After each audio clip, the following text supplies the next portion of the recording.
प्रचोदयात्।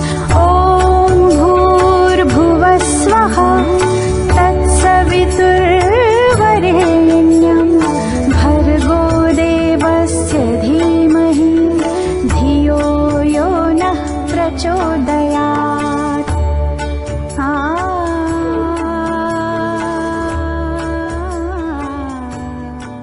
ब्रह्मचारियों, आप सभी मिलकर एक बार पवित्र गायत्री मंत्र का पाठ करें।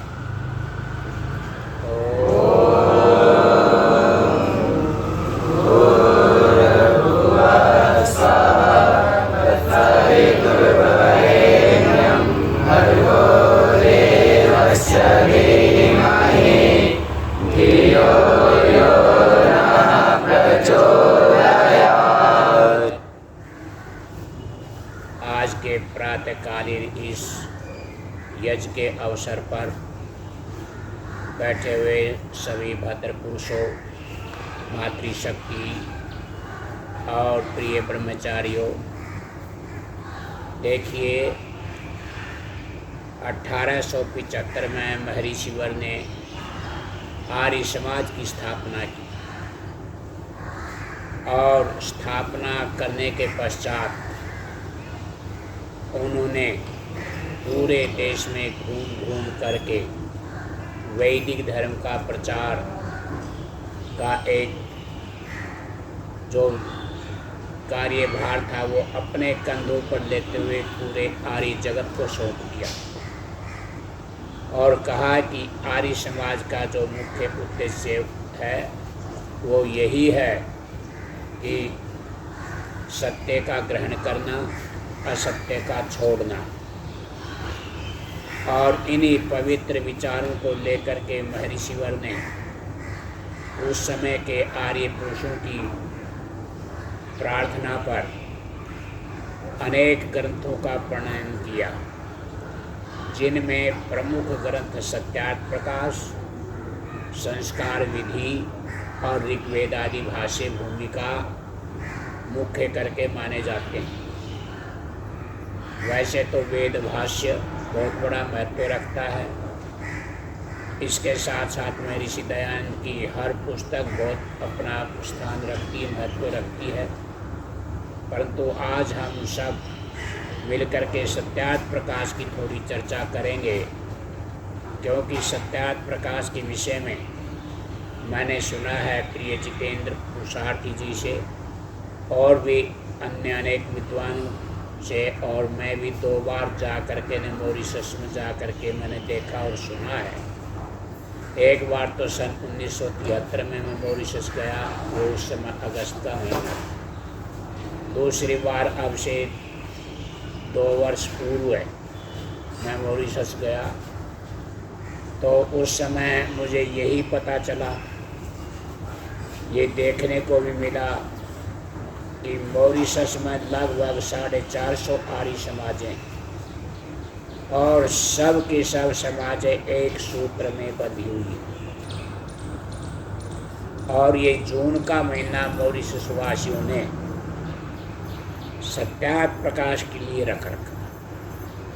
पूरे जून के महीने में 30 दिन तक निरंतर सत्यार्थ प्रकाश की कथा मॉरिशस के हर आर्य समाज में होती है और कई स्थानों पर कई समाजें मिल करके इकट्ठी होकर के रात्रि में सत्संग करते हैं, सत्यार्थ प्रकाश की ही चर्चा करते हैं। तो ये विशेषता मैंने मॉरिशस के विषय में देखी और सुनी। आज हम सत्यार्थ प्रकाश के ऊपर थोड़ी चर्चा करेंगे कि सत्यार्थ प्रकाश ऋषि ने क्यों लिखा। तो आप नाम से ही इस बात को जान लें, पहचान लें। सत्यार्थ प्रकाश का अर्थ है सत्य अर्थ का प्रकाश करना, सत्यार्थ प्रकाश का अर्थ है। ऋषि भूमिका में भी लिखते हैं ऋषिवार कि मैंने किसी का दिल दुखाने के लिए इस ग्रंथ की रचना नहीं की, अपितु मैंने सत्य के ग्रहण करने और असत्य के छुड़ाने के लिए जो जो वेदानुकूल ईश्वरीय नियमों के अनुकूल है उसका प्रकाश करने के लिए मनुष्य मात्र के लिए मैंने इस ग्रंथ की रचना की। इस प्रकार से इस भाव के शब्द ऋषि ने अपनी भूमिका में लिखे हैं। तो प्रिय ब्रह्मचारियों, और वो क्रम क्या रखा? सबसे पहला समोल्लास ईश्वर नाम व्याख्या है। देखो, व्यक्ति कोई भी कार्य आरंभ करता तो सबसे पहले परमात्मा का नाम लेता है, सबसे पहले उस महान शक्ति का स्मरण करता है, उसको याद करता है, और उसके पीछे फिर वो अपना एक क्रम चलाता है।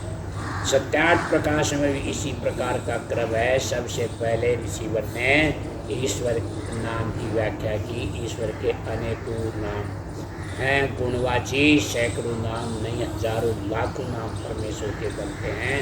तो स्थाली वाक न्याय से 100 नामों की व्याख्या ऋषिवर ने सत्यार्थ प्रकाश के प्रथम समोल्लास में की। और ईश्वर नाम व्याख्या के पश्चात फिर माता पिता और आचार्य लोग कैसे और कैसी शिक्षा संतानों को देंगे। इस शिक्षा के बाद फिर उसके बाद तीसरे समोल्लास में कि भाई हम किसी भी बात को जानने के लिए उसकी ये सही है कि ये गलत है, ये वेदानुकूल है कि वेद के प्रतिकूल है, उसका क्या तरीका है, इसको समझने के लिए उन्होंने 5 प्रकार की परीक्षाएं और 9 प्रमाण उन्होंने दिए, और इसके साथ में पठन पाठन विधि और तरीका बतलाया है, जिससे कि व्यक्ति ठीक ठीक ग्रंथों को तरीके से पढ़ सके।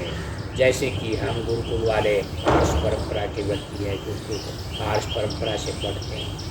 इसका वर्णन सत्यार्थ प्रकाश में है, संस्कार विधि में है, वास्य भूमिका में है। तो तीसरे समोल्लास में ये लिखा और चौथे समोल्लास में एक सदगृहस्थ कैसा होता है।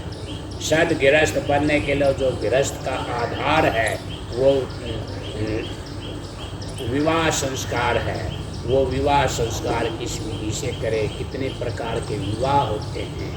तो 8 प्रकार के विवाह ऋषि ने लिखे। 8 प्रकार के विवाहों में 4 जो विवाह वो आरंभ के वो आर्ष विवाह वो उत्तम कोटि के विवाह माने जाते हैं, और 4 जो है वो आसुरी वृत्ति के राक्षसी विवाह माने जाते हैं, जिनको हमारी संस्कृति हमारे वेद शास्त्र उसको प्रमाण कोटि में नहीं लेते, और वो एक कामुक भाव से प्रेरित होकर के लड़की और लड़की अपना संबंध जोड़ लेते हैं, और वो अपना जैसी भी करते हैं वो करते हैं। परंतु 4 विवाह उत्तम है। उत्तम विधि से किया हुआ संस्कार फलदायी होता है। फिर गृहस्थ आश्रम में क्या क्या कर्तव्य बनता है, माता पिता के प्रति, समाज के प्रति, अपने बच्चों के प्रति, और इसके साथ साथ में इसके साथ लगता हुआ फिर 5वां समोल्लास ऋषि ने लिखा। और 5वें समोल्लास में गृहस्थ के पीछे व्यक्ति जब विरक्त होता है, उसको एक ये भावना जगती है कि मैंने जितना अध्ययन करना था किया, पढ़ना था पढ़ा, वो मुझे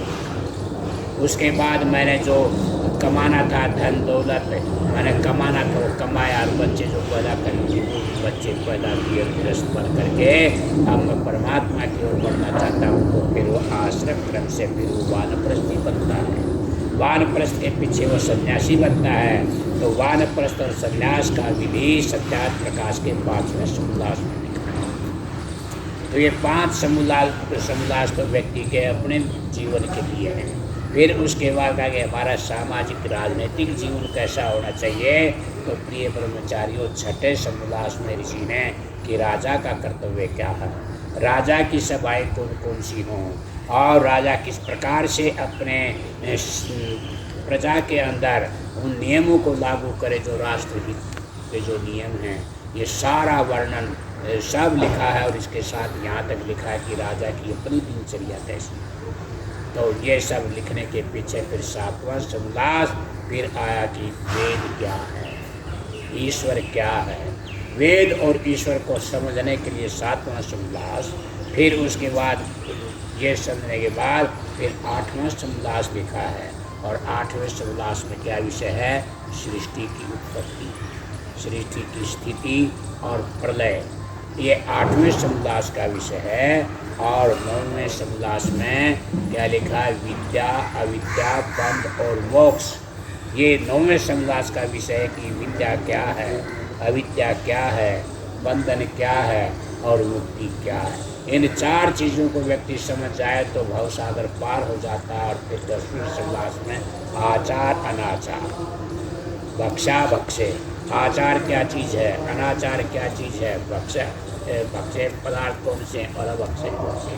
ये 10 समलास तो ऋषि दयानंद ने हमारे व्यक्तिगत जीवन के लिए और सामाजिक जीवन के उत्थान के लिए लिखे। और फिर 11वां समलास प्रिय ब्रह्मचारियों आर्यावर्तीय मत मतांतर का वर्णन है। उसमें किस मत में कौन सी बात अच्छी और जो कौन सी गलत है, तो गलत बात का खंडन करते हुए कहा कि ये वेदानुकूल नहीं है, तो ये सभ्य पुरुषों को मान्य नहीं है। तो वो मत मतांतरों के बारे में लिखा है कि किस मत में कौन सी बात अच्छी हो सकती है। बड़ी सूक्ष्म दृष्टि से उन्होंने अध्ययन करके ये बातें लिखी, मत मतांतर में जा करके बातें देखी और वो उन्होंने लिखी। और फिर 12वें समलास में 4वां जैन और बौद्ध का विषय है।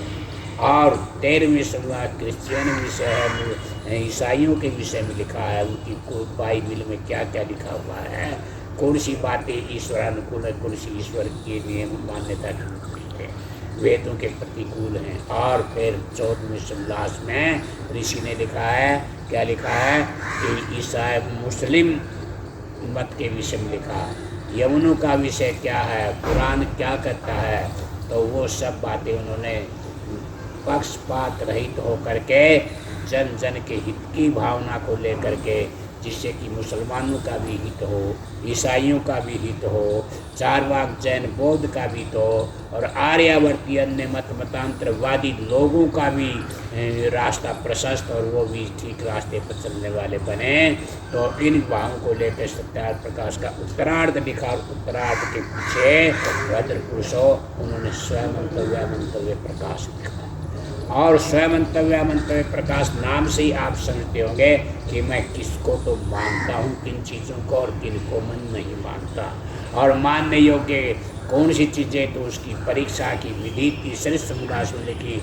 जो ईश्वरानुकूल है, वेदाचार के अनुकूल है, सृष्टि के नियम के अनुकूल है, वो तो मान्य है। और जो इसके विपरीत है वो अमान्य है। तो ये सब सत्यार्थ प्रकाश में लिखते हुए अब मैं 2-4 मिनट आपके सामने प्रथम समलास पर अपनी चर्चा कर रहा हूँ। प्रथम समलास